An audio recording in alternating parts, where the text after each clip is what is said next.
What's up? It's your boy Carcino here, man. It's the truth between the beef with Mobb Deep, mostly Prodigy. Whenever you say that, because nobody seemed to ever have a problem with Half, it's always with P. And P always in some stuff. That's why. Because he always ran his mouth.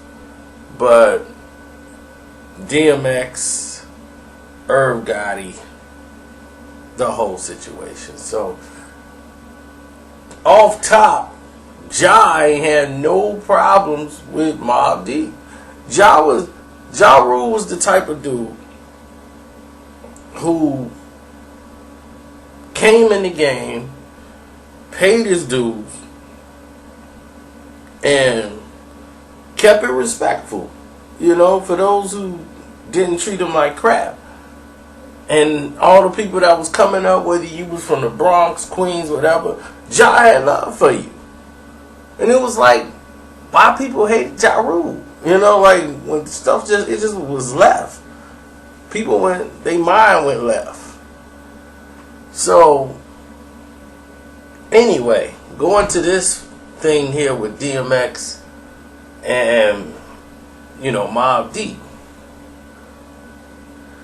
Prodigy at this time was working on HNIC. The year was like 2000 and DMX ran the game. So everybody was like, man, if Mobb Deep and DMX got on a track, man, it'd be a killer. So Steve Rifkin was working on trying to get DMX to do a track because everybody wanted to do a track with DMX.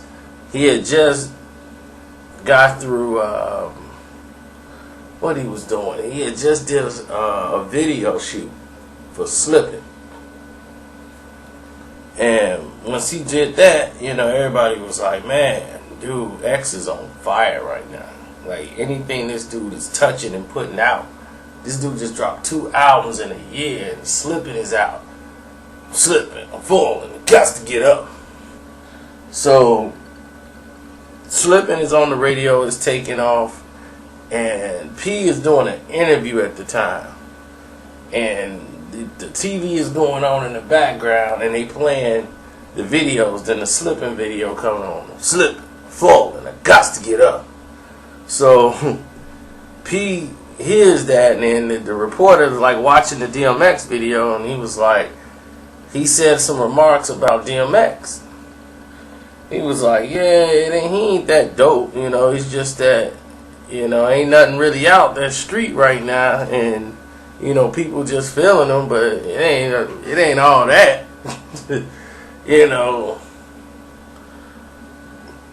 like, it's alright, so, anyway, HNIC was getting ready to come out. He was really feeling himself after the success on Hell on Earth. Sold over 2 million records, almost 3 million records, and Quiet Storm did what it did. It made them put them at the table with the Nas's and the Jay-Z's and said, hey, we got a multi-platinum selling record and we didn't have to make no commercial song, because no way, shape, or form was Quiet Storm would ever be considered a commercial song, but it had commercial success once they put Lil' Kim on it. Now, DMX was supposed to get on the track with Mobb Deep and do all this stuff, and once the interview came out and they heard how Prodigy was speaking, first off, they couldn't get DMX to agree. To get DMX is very, very hard, and you gotta spend studio time and money to make time available for DMX. So DMX, they could never get nothing settled down where they can get something done. So it could have been some sideline hate by P why he did it, and strategically put that in the article, because normally somebody, if they talk in the interview, they be like, yo, strike that comment about X. P didn't care. And when it was in the magazines and people read it, they just took it for what it was worth. So now everybody know it, because that was the internet back then. the magazines people used to read. So, and rappers mainly. You know, rappers keep up with rap news. So they sitting there reading the magazine, and somebody, yo man, look, homeboy dissing you. Dude from Mobb Deep. What? What'd he say? He said you ain't all that. And, you know, and he was like slipping, they only feeling you just cause you street. And ain't nothing else hard out right now. What? Which one said that? What? The one with the sickle cell?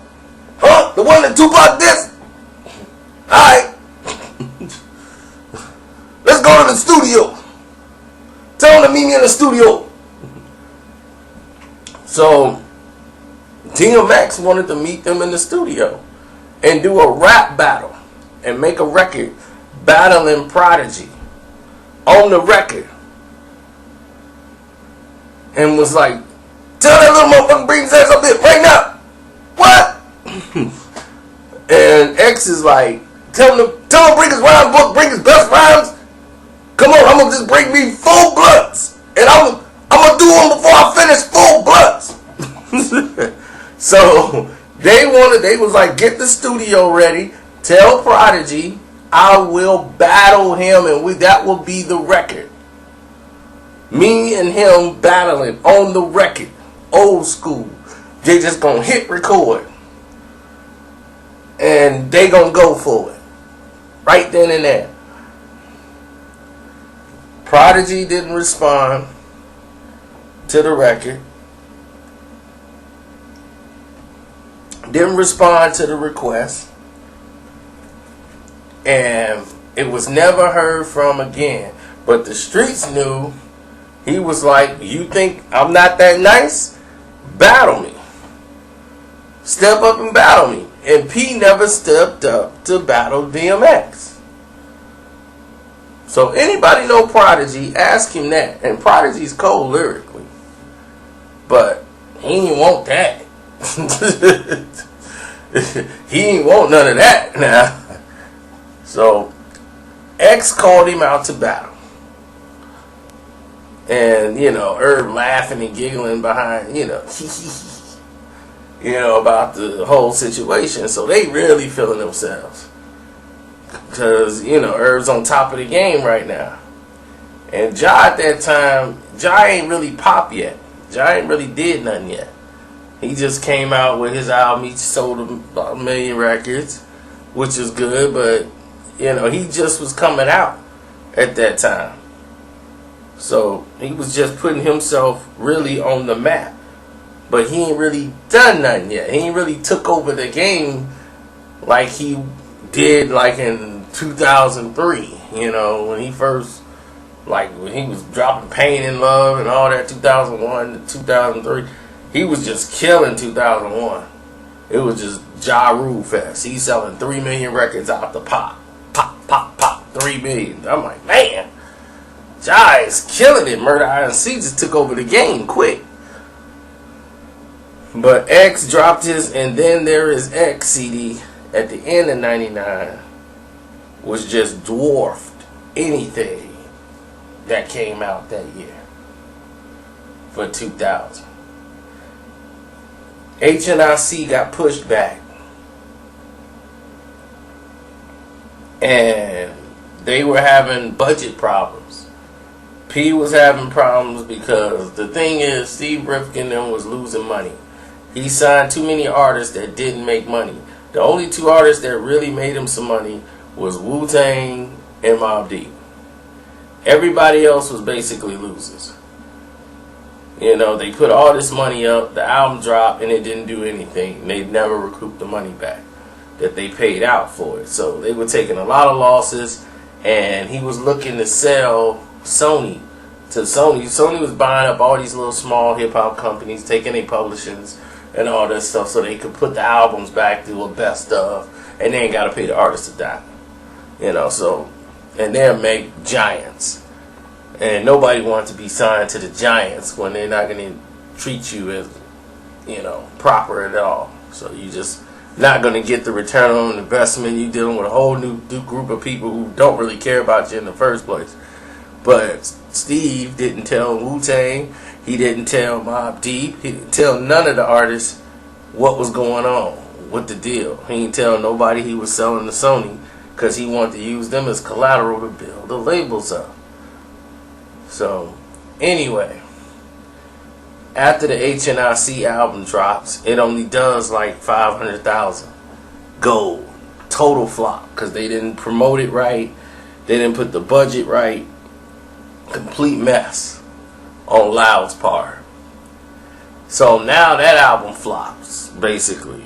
It's one of the greatest misused, mispromoted albums of all time. Should have definitely sold over 1 million records. But here we have a situation now. Now X is ruling and he's on top of the game. P album just flopped. The new Mobb Deep gotta be hot because they just dropped an egg with this one. This is the album that's supposed to sell. It's the first Mobb Deep album since The Quiet Storm and everything else.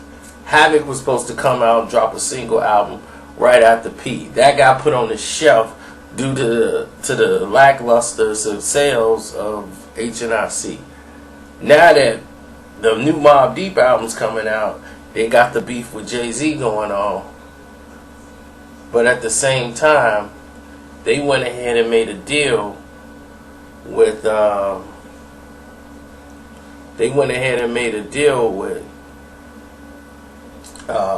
gosh, what am I doing? I didn't sit there and messed up. They made a deal with Irv Gotti to let Vita be on the song Burn they was doing with Jay-Z. You know, and Vita was cool, and they was like, we need a female on here who could spit, and Vita could rap. So they was like, man, that'd be dope. We got a female come in here and drop these bars, and right then P was in his zone, battling Jay, so he dissing Jay on the song. But the beat was so raw on Burn, and it just fit, and Vita flow. So it was gonna be a good look for Vita. So Irv was going to help get the record pushed on the radio stations because it's promoting Vita. So now they using, they market to help get the sales going. So now Burn is like, this is before the album even dropped. Burn is like on the radio station. It was like the B track to let people know your album is coming out. So there it is. It's on the track. It's burning. The streets is picking it up. They playing it in rotation. Then Jay started making calls. And then he called Irv and told Irv, yeah, if you put her on the album with Mobb Deep, then we gonna have problems. At this time, X don't even remember having problems with Prodigy. He had totally forgot about he was finna battle him, the article and all that stuff. That stuff was totally, what? That was like 10 years ago. No, X, that was last week. What?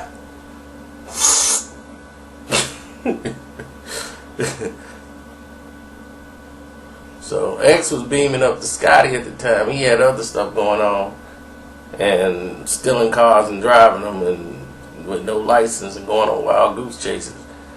He was doing all kind of crazy stuff, killing movies and everything. So fighting Steven Seagal. I'm like, what is going on? X is just doing what he could. At the time, he had too much money coming in, didn't know how to balance it. It was just all over the place. So he forgot about the beef and everything. Jay was keeping everything going. So when he called up Vita and telling them, the radio stations, Flex and all them, calling up his favors and telling people, yeah, don't play that Mobb Deep record. Why you playing the record? It's trash. He's going at me. And he's dissing me, and why are you giving them light and giving them an avenue to diss me? I was going to bring the whole rock there. I brought the rock up there, now you going to play their record? So, Jay shut down a lot of Burn. Burn went back to just having limited release because he called Irv and was like, look, I know they filming a video for it now because he heard through the grapevine they shooting the video. It's like, yeah, they filmed the video and Vita finna be in it. That can't happen. Jay was like, if you allow her to be in that video, I will never do nothing with Murder INC again. So Irv had to pull out. You know, even though it was a good look for Vita, he promised he would do something with Murder INC, which he really didn't do. What he did was give Murder INC a song so that they could put on the album, the Murderers album. He just put a song on there and said, well, y'all can use this. You know, and DMX gave him a song. And they said, well, y'all can use this for the album. But I don't want to be on a song with Ja. I don't want to be on the song with X. I don't want, you know, it was a big mess. And X didn't like nobody. That's just how it was. If you wasn't part of his crew or his label, he really didn't like you. But he always would follow you if you was down with him. Like, against Ja Rule, X and J was real cool because they had an equal foe. So that's when he was with him. But other than that, things went left. So when Dragon saw Prodigy, he was like, what up, bit? You know, like, Drag just came right out with it. And Mobb Deep just kept pursuing, but then, you know, dudes from Infamous Mob was like, what you want? And it was about to go down right then and there. I don't know if it was the Tunnel or what club that was, but it was finna go down then. And, you know, it was never brought back up again, and it was squashed, whatever beef that was, with Drag On and all that stuff, and it just got squashed. It was one of those situations where it was loud talking in the club, and it got squashed. And Myth Blink came in. He squashed a lot of beats too. Myth Blink, Bleak used to, what was that he used to roll with? Gosh, I can't remember. But he squashed a lot of unnecessary beats. Harlem World, you know, Mason them people, you know, they was finna get into it with a couple of cats. The Rough Riders was finna tear them up. You know, Myth Bleak came in, say today. He did a lot of, like, patching up, like, nah, we cool, man, let's go smoke. You know, that was his thing, you know, smoking. And he kept wearing baseball caps because he was starting to go bald in certain spots on his head. And he wasn't looking right, so he was like, man, I gotta wear these caps. So, but Myth Bleak was always the cool, and he was the chill, and he was the one that was gonna bridge the peace, you know, and be like, look, man, what's really the problem? Let's get to it. You know, ain't no issue. Let's chill and get this money and smoke and go holler at these girls. You know, so he bridged a lot of things. So the DMX thing was more of a checking of a situation between Prodigy and DMX. And I think there's nobody that could really go toe-to-toe with the dog like that and come out successfully, except for somebody like Papoose or Lowe's. Somebody who's a battle rapper. DMX is a battle rapper. Period. And people talking about him going back and forth, him and Jay, who won the battle, it's ludicrous. Okay?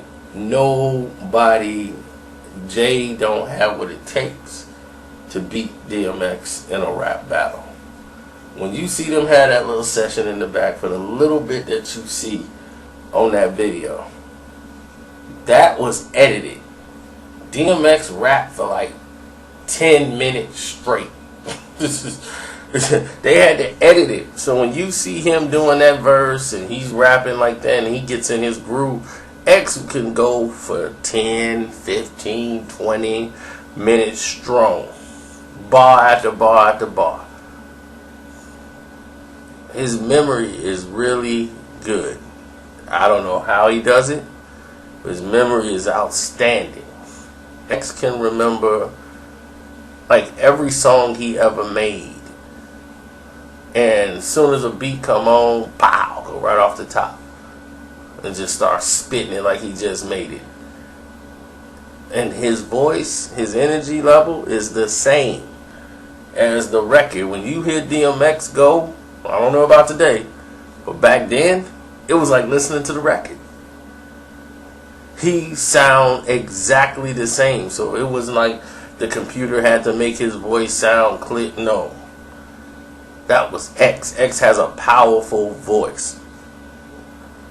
If you ever heard him rap live, that's why you feel him. His energy level is so untapped. It's crazy. So him smoking is like on 30. So